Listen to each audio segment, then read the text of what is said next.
Extremely fragile and dangerous. That's how the chief of the UN's nuclear watchdog has described the situation at the Zaporizhzhia nuclear plant in Ukraine.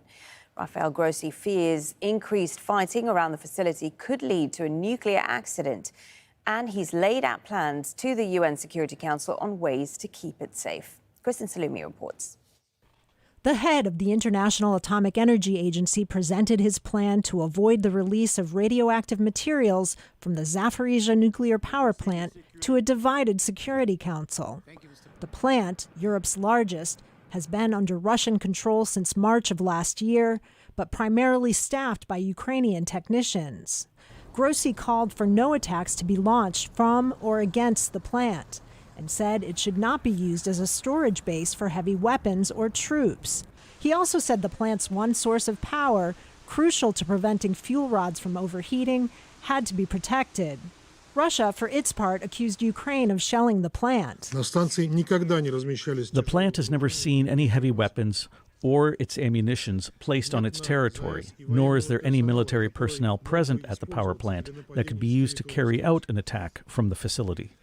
While Ukraine and its Western allies said Russia had no right to be there in the first place. These principles must be complemented with the demand of full demilitarization and deoccupation of the station. The Security Council took no action on Grossi's plan, and neither Russia nor Ukraine directly endorsed it. Each blamed the other for putting Zaporizhzhia at risk. But Grossi said he had engaged with officials from both countries at the highest levels. The important thing is that the minimum common denominator, which are these basic 5 principles, have been widely supported, and there was no voice opposing them. This is very important. This indicates that what we are saying is something no one has a contradictory view. And he vowed his team on site will continue monitoring the plant for adherence to these principles. Kristin Saloomey, Al Jazeera, the United Nations. A fire broke out at an oil refinery in southern Russia. The local governor says it's likely been hit by a drone attack. It comes after Moscow saw several drone strikes on residential buildings on Tuesday. Russia has accused Ukraine of terrorist activity. Barbara Angopa reports.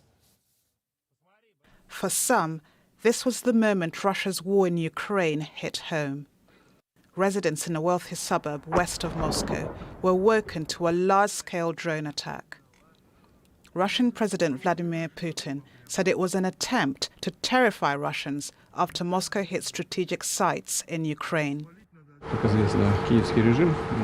As you know, the Kiev regime has chosen a different path, the path of attempts to intimidate Russia and its citizens and strikes on residential buildings. This is, of course, a clear sign of terrorist activities. Russia says 8 drones were launched in the attack, but it was able to shoot down 5 and disable 3. Moscow's mayor says there's some minor damage, but no one was seriously hurt. The Kiev regime has crossed all boundaries. I would like to see some work by our authorities to find the people who launched the drones, because they are here. Clearly, these drones did not come from Ukraine. Investigators say they'll find out who sent them and from where. The emergency services are working on the ground. Investigators and forensic experts are also there. The perpetrators of this crime will be identified. Ukraine's been preparing a counter-offensive against Russia for months, but it's denied any involvement in the drone attacks. Barbara Angopa, Al Jazeera.